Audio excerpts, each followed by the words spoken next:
Hello students, welcome to my channel. तो आज की वीडियो में मैं लेकर आ गई हूँ बीए थर्ड सेमेस्टर के इंग्लिश लिटरेचर का मॉडल पेपर 2023-24 के एग्जाम के लिए। देखिए, ये पेपर जो है 2023-24 एग्जामिनेशन का है, एनईपी बेस्ड ये पेपर है।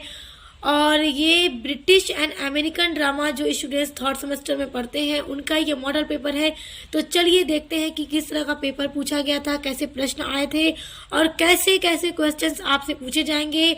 तो जल्दी से देखिए, ऐसे ही क्वेश्चंस आपके भी एग्जाम में आपको भी पूछे जाएंगे। और जो भी स्टूडेंट्स इसको माइनर में पढ़ते हैं ब्रिटिश एंड अमेरिकन ड्रामा को, तो उनके लिए भी यह वीडियो हेल्पफुल होगा। तो मेजर एंड माइनर दोनों के लिए हेल्पफुल होगा जिनका ये सब्जेक्ट है। ओके, तो चलिए शुरू करते हैं। देखिए, नोट आपका है attempt question from all section as per given instruction. अब देखिए, आपका सभी सेक्शन में इंस्ट्रक्शन दिया होगा और उसी के अकॉर्डिंग आपको सारे क्वेश्चन के आंसर लिखने होंगे। 3 सेक्शन होंगे। सेक्शन ए होता है आपका very short answer type questions, जिसमें आपको 10 क्वेश्चंस दिए जाते हैं और सभी के आंसर आपको 50 वर्ड्स में यानी 50 शब्दों में देने होते हैं और प्रत्येक के लिए आपको 2 नंबर दिए जाते हैं। तो देखिए, क्वेश्चन नंबर 1 के अंदर आपका जो पहला क्वेश्चन है वो है व्हाट इज ड्रामा। ड्रामा क्या है? क्योंकि आप जो पढ़ रहे हैं इंग्लिश लिटरेचर वही ब्रिटिश एंड अमेरिकन ड्रामा, तो ड्रामा क्या है सबसे पहले ये बताइए। तो आपको मैंने बहुत अच्छे से समझा दिया था कि ड्रामा क्या है। ड्रामा के ऊपर मैंने आपको नोट्स भी दिया है, तो आपको परेशानी नहीं होनी चाहिए कि अब ये ड्रामा क्या है, क्योंकि मैंने इसको पूरा डिटेल में आपको समझा दिया है। तो वीडियो आपको मिल जाएगी डिस्क्रिप्शन बॉक्स में दी गई लिंक पर। दूसरा क्वेश्चन देखिए, define the term tragedy. Tragedy क्या है? ट्रेजेडी भी एक तरह का ड्रामा होता है, दुखद ड्रामा होता है, सैड इवेंट्स होते हैं, सैड एंडिंग होती है। और ये भी मैंने आपको बहुत अच्छे से पढ़ा दिया है। ड्रामा, ट्रेजेडी, ट्रेजेडी के टाइप सब कुछ बहुत अच्छे से करवा दिए हैं, नोट्स भी आपको मिल जाएगा। तो ये सारे आपके वेरी शॉर्ट में ना इसी तरह के क्वेश्चन आते हैं। अब देखिए, थर्ड क्वेश्चन है आपका what is a tragic comedy. तो ट्रेजिक कॉमेडी क्या है? ट्रेजिक कॉमेडी जिसमें ट्रेजेडी और कॉमेडी दोनों के ही एलिमेंट्स मिले होते हैं, ये मिक्सचर होता है ट्रेजेडी एंड कॉमेडी का। तो ये भी मैंने आपको करवा दिया है, तो आपको इसमें भी परेशानी नहीं होनी चाहिए। अब देखिए, चौथा क्वेश्चन है write a short note on circumlocution. Circumlocution क्या है? आपका एक एलिमेंट्स ऑफ ड्रामा है, जिसका मतलब होता है टॉकिंग अराउंड, यानी कि जब राइटर को अपने ऑडियंस को घुमाकर कोई बात कहनी होती है, वो एकदम डायरेक्टली नहीं कहना चाहता, तो वो सरकम लोकेशन एलिमेंट्स को यूज करता है। तो इसको भी मैंने समझा दिया था, आपकी पूरी क्लास मैंने कंप्लीट करवा दी है। आपकी 1 से लेकर 8 तक की यूनिट्स पूरी मैंने कंप्लीट करवा दी है। अब देखिए, क्वेश्चन नंबर 5 है what is climax in the plot of a drama. देखो, प्लॉट के अंदर क्लाइमेक्स क्या होता है स्टूडेंट्स? ये क्या है, ये मैंने आपको पढ़ाया था जब आप लोग फर्स्ट सेमेस्टर में थे तब। फर्स्ट सेमेस्टर में आपका प्लॉट आपको पढ़ना था। प्लॉट भी एक एलिमेंट है ड्रामा का और स्टोरी का। तो इसमें आता है एक इवेंट जो होता है क्लाइमेक्स। तो ये आपको मैं लिंक दे दूंगी डिस्क्रिप्शन बॉक्स में, देख लीजिएगा। देखिए, क्वेश्चन नंबर 6 है आपका what does verisimilitude mean in literature. Literature में वेरिसिमिलिट्यूड का क्या मतलब है? तो ये भी एक एलिमेंट ऑफ ड्रामा है, एक लिटरेरी टर्म है, इसको भी मैंने करवा दिया है। अब नेक्स्ट क्वेश्चन है write a short note on 3 unities. 3 unities most important question है और ये पेपर में जरूर पूछता है। देखो, 3 यूनिटीज को एरिस्टोटल ने डिफाइन किया है अपने बहुत ही फेमस वर्क पोएटिक्स में। और वो 3 यूनिट्स कौन सी हैं? फर्स्ट है यूनिटी ऑफ एक्शन, सेकंड है unity of time and third है यूनिटी ऑफ प्लेस।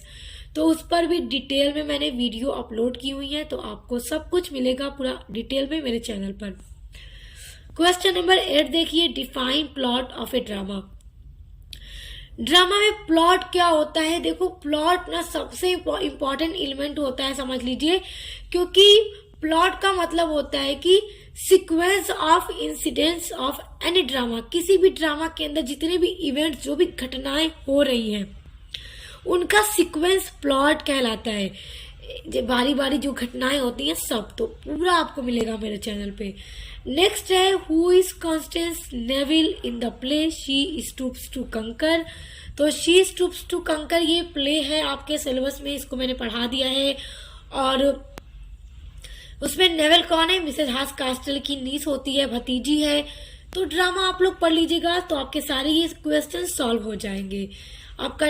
देखिए नेक्स्ट क्वेश्चन है, how does Stanley console Stella in the party in a streetcar name desire. देखिए ये जो ड्रामा है a streetcar name desire आपके syllabus में American drama है, टेनेसी विलियम्स का ये ड्रामा है। देखो इसमें स्टैनले हस्बैंड होता है, स्टेला वाइफ होती है, वैसे इसमें कई सारे अदर कैरेक्टर्स भी हैं। तो कैसे स्टैनले कंसोल करता है स्टेला को पार्टी में, तो ये भी आप लोग तैयार कर लीजिएगा क्योंकि ड्रामा से भी वेरी शॉर्ट क्वेश्चंस पूछे जाते हैं। वैसे आपके सिलेबस में जो भी ड्रामाज हैं उन पर भी मैंने क्वेश्चंस की वीडियो प्लस उनके आंसर के साथ अपलोड कर रखी है। अब आ जाते हैं आपके सेक्शन बी में। सेक्शन बी आपका होगा वे शॉर्ट आंसर टाइप क्वेश्चन। पहला आपका क्या था? Very short. अब ये शॉर्ट है जिसमें आपको दिए जाएंगे 8 क्वेश्चंस और आपसे कहा जाएगा attempt any 5 questions, give answer of each question in about 200 words. आप इनमें से किन्हीं 5 प्रश्नों के आंसर को लिखिए और प्रत्येक प्रश्न का उत्तर आपको कितने शब्दों में लिखना है? 200 शब्दों में लिखना है। देखिए आप मार्क्स भी देख लीजिए, 5 प्रश्न के 35 मार्क्स, यानी एक प्रश्न के उत्तर पे आपको 7 नंबर दिए जाएंगे। अच्छे से लिखिएगा। अब देखिए आपको रिफरेंस दिया जाता है, मतलब एक्सप्लेनेशन करने के लिए दिया जाता है। तो ड्रामा से आपको दिया जाएगा। आपके सिलेबस में जो भी ड्रामा है कहीं से भी पूछ सकता है, तो इसलिए ड्रामा को अच्छे से पढ़िएगा। अब देखिए कहाँ से ये आ रहा है, किस प्ले से आया है। Explain the following lines with reference to the context. Reference लिखना होगा प्लस कॉन्टेक्स्ट भी लिखना होगा, उसके बाद एक्सप्लेनेशन करना होगा। देखो ये आपका कहाँ से है, fair is fall and fall is fair. देखो ये वाला जो आपका दिया जा रहा है पैसेज, ये दिया जा रहा है आपको मैकबेथ ड्रामा से। विलियम शेक्सपियर का जो ड्रामा है आपके सिलेबस में मैकबेथ, वहां से ये पूछा जा रहा है। देखो बी है, आपको 2 दिया जाएगा इसमें और दोनों आपको करना होगा। तो एक ये दिया जा रहा है, इसी तरह से आपके पेपर में दिया जाएगा। अब देखिए तीसरा क्वेश्चन है, what are the elements of a drama. बहुत इंपॉर्टेंट क्वेश्चन है, टॉप लेवल का ये क्वेश्चन है, इसको तैयार कर लीजिएगा। ये आपके पेपर में जरूर पूछेगा, एलिमेंट्स ऑफ ड्रामा, और ये मैंने करवा दिया है।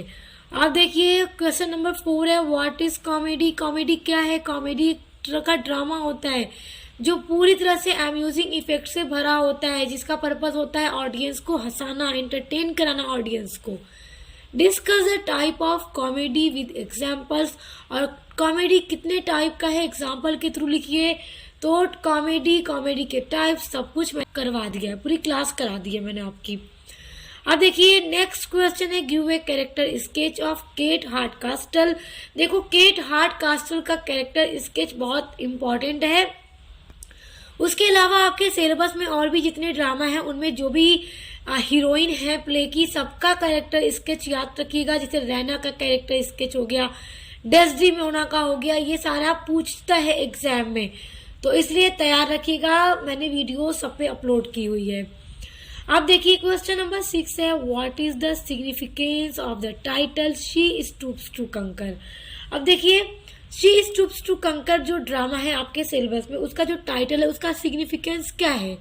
तो देखिए इसमें जो केट हार्डकास्टल होती है वो उसी के ऊपर ये टाइटल है, राइटर ने टाइटल उसी के ऊपर रखा है कि वो झुक जाती है अपने प्यार के लिए। जैसे कि उसका जो बिहेवियर होता है मार्लो के लिए, जैसा कि मार्लो उसे क्या समझता था, बारमेड समझता था, फिर भी वो कुछ नहीं कहती थी। तो मतलब उसका बिहेवियर, उसका नेचर सब कुछ बहुत अच्छा है, तो उसी पर ये क्या है, टाइटल बेस्ड है। अब देखिए नेक्स्ट क्वेश्चन है आपका, write a note on the major themes of the play a streetcar name desire. A streetcar name desire की जो मेजर थीम है वो क्या है, उसको पूछेगा, सेक्शन बी में पूछता है। तो आपको 200 वर्ड्स में आंसर लिखना होगा और आपके सेक्शन बी में इसी टाइप के क्वेश्चंस आपको भी दिए जाएंगे, इसलिए इन सभी क्वेश्चन को तैयार कर लीजिएगा और बाकी आपके प्ले और जितने हैं उनके भी थीम को देख लीजिएगा। अब देखिए क्वेश्चन नंबर 8 है आपका, justify the title all my sons in your own word. अब देखो ये आपके सिलेबस में जो स्टोरी है, प्ले है ऑल माई सन्स, इसको आप लोग पढ़ लेंगे तो इसको आप अपने ओन वर्ड्स में बना करके लिख दीजिएगा, पूरी स्टोरी की जो समरी है। अब देखिए नेक्स्ट है write a short note on the theatre of the absurd. देखो थिएटर ऑफ द अब्सर्ड एक तरह का क्या है, ये भी एक तरह का ड्रामा होता है और इस पर भी वीडियो मैंने अपलोड की हुई है और बहुत अच्छे से इसको समझा रखा है मैंने, तो आप लोग सुन लीजिएगा, देख लीजिएगा वीडियो, नोट्स भी आपको मिलेंगे वहां से। तो ये सारे जितने क्वेश्चंस बताए हैं आप इन सभी को तैयार कर लीजिएगा। देखिए आ जाते हैं आपके सेक्शन सी में। सेक्शन सी में आपके लॉन्ग क्वेश्चंस को देखते हैं कि कैसे लॉन्ग क्वेश्चन पूछे गए थे और आपसे कैसे पूछे जाएंगे। चलिए देखिए, जल्दी से देखिए। देखिए नोट क्या दे रहा है कि attempt any 2 question, give answer of each question in about 500 words. यहाँ पर आपको 4 क्वेश्चन दिए जाएंगे और आपसे कहा जाएगा किन्हीं 2 प्रश्नों के उत्तर लिखिए और प्रत्येक प्रश्न का उत्तर 500 शब्दों में लिखिए और एक प्रश्न पर आपको 10 नंबर दिए जाएंगे, यानी कि आपके 2 क्वेश्चंस पे आपको 20 मार्क्स मिलेंगे। एकदम अच्छे से लिखिएगा, पूरा एकदम 500 वर्ड्स में। आइए आपके क्वेश्चन देखते हैं। देखिए पहला क्वेश्चन है, discuss the major social issues raised by Arthur Miller in his play all my sons. All my sons जो प्ले है आर्थर मिलर का, उसके बाद उसमें जो उन्होंने मेजर सोशल इश्यूज, इनके बारे में आपको पूरा डिस्क्राइब करना है। तो इस ड्रामा को आप पढ़ लेंगे जब, तो आपको पता चल जाएगा किस तरह से आपका ये आंसर आपको लिखना है। अब देखो नेक्स्ट क्वेश्चन बहुत ज्यादा इंपॉर्टेंट है और ये आपके लॉन्ग में जरूर पूछेगा। Discuss William Shakespeare as the Elizabethan dramatist. ये क्वेश्चन बहुत ज्यादा इंपॉर्टेंट है और ये विलियम शेक्सपियर, इनके बारे में क्वेश्चन जरूर आएगा, इसलिए इनको तैयार रखिएगा। अब देखिए आपका 12 नंबर पे क्वेश्चन है, discuss the significance of the title fences. इसको भी आप तैयार कर लीजिएगा, ये भी बहुत इंपॉर्टेंट क्वेश्चन है। नेक्स्ट देखिए, discuss GB Shaw arms and the man as an anti romantic play. देखिए आपके सिलेबस में जो प्ले है आर्म्स एंड द मैन, जिसको लिखा है जॉर्ज बर्नार्ड शॉ ने, तो ये प्ले एक एज ए रोमांटिक प्ले के रूप में डिस्क्राइब करो। तो देखिए ये प्ले हमने पढ़ा है, आप लोगों ने भी पढ़ा होगा मेरे साथ, तो बहुत अच्छा प्ले है, ये एंटी रोमांटिक प्ले है। तो आपने इसमें देखा किस तरह से रैना की एंगेजमेंट हुई थी सर्जियस के साथ, मगर एंड में उसकी शादी कैप्टन ब्लंटकली से होती है और किस तरह रैना कैप्टन ब्लंटकली से प्यार करने लगती है, सारी चीजें हमने देखी। तो बहुत ही अच्छा ये प्ले है। तो आपको इसको लिखना होगा अगर, तो आप किस तरह से लिखिएगा, पहले आप डिस्क्राइब करिएगा कि आखिर इसके कैरेक्टर्स के बारे में आप हेडिंग डाल के डिस्क्राइब कर दीजिएगा, कितने कैरेक्टर्स हैं, कौन कौन है। उसके बाद आप थोड़ा सा इसके प्लॉट के बारे में लिख दीजिएगा कि प्लॉट ऑफ द प्ले, कि किस किस तरह से स्टोरी स्टार्ट हुई, फिर क्या क्या चीजें हुई स्टोरी के अंदर, इस ड्रामे में। उसके बाद आपको क्या करना है कि as an romantic play arms and the man, heading इस तरह से आपको बनाना है कि arms and the man play as an romantic play. फिर आपको पूरा डिस्क्राइब करना है कि किस तरह से इसमें युद्ध बैकग्राउंड है, सर्बिया और बुल्गारिया में युद्ध हो रहा है और यही उस ड्रामा का क्या है, बैकग्राउंड है, जिसमें रैना का मंगेतर सर्जियस और उसके फादर मेजर पेटकॉफ लड़ रहे हैं और उनकी जीत भी होती है और कैप्टन ब्लंटकली सर्बियाई आर्मी की तरफ से लड़ रहा था, जबकि वो स्विस प्रोफेशनल सोल्जर था। तो ये सारी चीजें आपको बनानी है। फिर किस तरह से वो रैना के रूम में पहुंचता है, रैना को अपनी कहानी सुनाता है, सारी चीजें आपको डिस्क्राइब करनी होगी इसमें एंटी रोमांटिक प्ले में। ओके, तो इस तरह से आपका क्या होगा, आंसर कंप्लीट हो जाएगा। तो ये जितने क्वेश्चन मैंने आपको बताए हैं आप सभी को तैयार कर लीजिए और आप डिटेल में अपनी क्लास करना चाहते हैं तो डिस्क्रिप्शन बॉक्स में दी गई लिंक पर जरूर विजिट कीजिएगा। तो अब मिलते हैं नेक्स्ट वीडियो के साथ।